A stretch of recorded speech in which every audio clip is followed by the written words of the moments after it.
No vídeo de hoje eu vou discutir a questão do 7 de setembro e problematizar a invenção dessa tradição nacional que ainda é rememorada, comemorada e celebrada como uma data fundante da nacionalidade brasileira. Muitos de nós ou já lemos em algum livro de história, um livro mais antigo, um livro didático, sobretudo, aquela imagem heroicizante de que a independência do Brasil teria sido proclamada por Dom Pedro I, quando voltava de viagem de São Paulo para a corte, e às margens do Riacho Ipiranga teria recebido os carteiros que havia lhe entregado cartas da princesa Leopoldina e de José Bonifácio, aconselhando a proclamação da independência do Brasil. Ao ler as cartas, Dom Pedro I teria desembaiado a sua espada e gritado independência ou morte. Isso teria acontecido no dia 7 de setembro de 1822. Esse fato fundante e ainda hoje consolidado na memória histórica brasileira, não só pode ser observado nos livros da historiografia tradicional, como também nos desfiles 7 de setembro, onde geralmente algum estudante de alguma escola disputa o papel de Dom Pedro I. Durante o desfile pelas avenidas da cidade, em cima de um cavalo, na frente do palanque onde estão as autoridades políticas e militares, o estudante, com vestido de farda, puxar, desembaiar a espada e gritar independência ou morte. Nos desfiles 7 de setembro, nós ainda presenciamos muito isso. Mas os historiadores e as historiadoras, numa perspectiva mais crítica na escrita da história da independência do Brasil, como, por exemplo, a historiadora Maria de Lourdes Lira, ela tem uma pesquisa, e ela tem um livro, ela é autora de um livro chamado A Utopia do Poderoso Império, onde ela problematiza o 7 de setembro e o grito do Ipiranga. No texto dela, ela diz que o ano de 1822 chega ao final e há uma ausência, nas pesquisas que ela faz, há uma ausência de documentação histórica que comprove empiricamente a realização do grito do Ipiranga no 7 de setembro, como sendo o ato fundador da independência do Brasil. Segundo a pesquisa da Maria de Lourdes Lira, ela diz que não existe nenhum documento, nem jornais, nem cartas, nem correspondência, não existe fontes históricas que comprovem o fato de que naquela tardezinha do dia 7 de setembro de 1822, Dom Pedro haveria gritado independência ou morte. O que ela aponta na pesquisa que ela faz é que outros marcos, outros acontecimentos é que são definidos como um momento da independência do Brasil.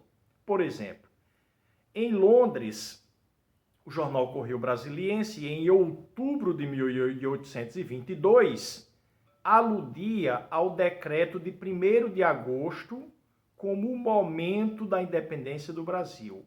Esse decreto de 1º de agosto foi o decreto que Dom Pedro I tinha convocado uma Assembleia Nacional Constituinte. Então aqui já aparece um outro fato fundador da independência do Brasil, que seria a convocação da Assembleia Nacional Constituinte. Já o jornal Regulador Brasileiro, também no mesmo mês e ano, em outubro de 1822, apontava um outro documento e um outro fato fundante da nossa independência. Teria sido o Manifesto aos Brasileiros, escrito e publicado em 6 de agosto, em São Paulo. Uma outra fonte, o jornal O Espelho, do dia 13 de setembro, fala da entrada de Dom Pedro I em São Paulo, no dia 25 de agosto. Fala da chegada dele de volta à corte, no Rio de Janeiro, em 14 de setembro. Contudo, há uma ausência da existência do 7 de setembro. Não fala da existência do Grito do Ipiranga, esse jornal O Espelho, de 13 de setembro de 1822. Um documento, o Manifesto aos Paulistas, recomendava a independência ou morte, mas sem se referir ao 7 de setembro às margens do Riacho Ipiranga. Em nenhum momento o Manifesto aos Paulistas, Dom Pedro I falou do grito que teria dado na tarde do dia anterior às margens do Ipiranga. Ele escreveu esse Manifesto aos Paulistas no dia 8 de setembro de 1822 e não fala de modo algum em um suposto grito que teria dado às margens do Riacho Ipiranga no dia anterior. O jornal O Espelho, do dia 20 de setembro de 1822, inicia a matéria com o lema Independência ou Morte, eis o grito acorde de todos os brasileiros. Mas o texto, de 20 de setembro, também não fala e não indica o momento preciso da independência do Brasil. Um outro documento que a Maria de Lourdes Lira trabalha, uma carta que Dom Pedro I escreveu ao pai dele, Dom João VI. Essa carta é de 22 de setembro, né? Onde ele diz, aspas, triunfa e triunfará a independência brasílica ou a morte nos há de custar. Fecham as aspas. Aqui parecia que a independência não tinha sido proclamada ainda. Parecia que Dom Pedro I estava procurando uma solução negociada de continuidade, de unidade com Portugal. Mas mesmo nessa carta, que Dom Pedro I escreveu ao pai, no dia 22 de setembro, ele também não fala, ele não se refere à existência do 7 de setembro, mas apenas à ideia de independência ou morte, porque era um lema já corrente naquele momento. Uma outra fonte, o Jornal Regulador Brasileiro, de 23 de outubro, ele já fala de um outro fato histórico fundante, o 12 de outubro, que teria sido o dia da aclamação do imperador Dom Pedro I como imperador do Brasil.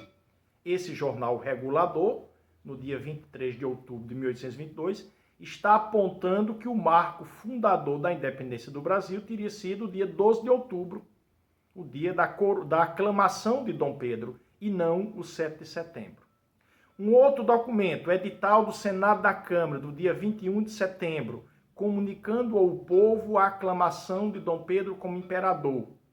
E aí há um decreto assinado no dia 10 de dezembro de 1822, veja, 10 de dezembro de 1822, estava chegando o fim do ano.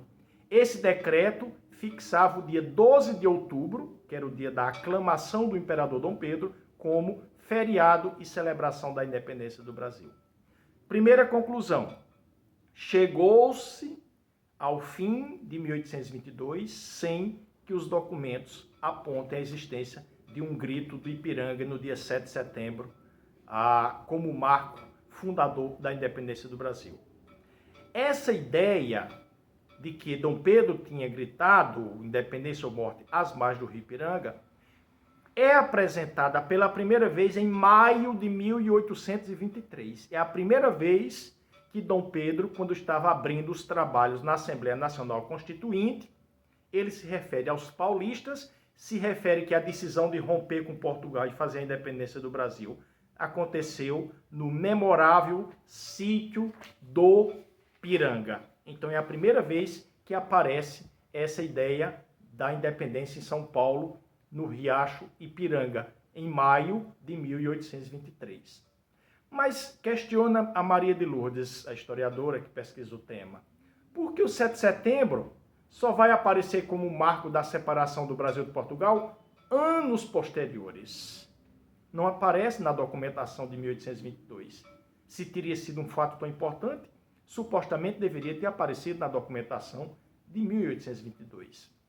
E a autora trabalha com a hipótese de que a invenção do grito do Ipiranga, no dia 7 de setembro, como marco fundador da separação do Brasil de Portugal, vai acontecer no momento em que está acontecendo o processo de reconhecimento internacional da independência do Brasil, mediado pela Inglaterra, e que Portugal só vai reconhecer em 1825.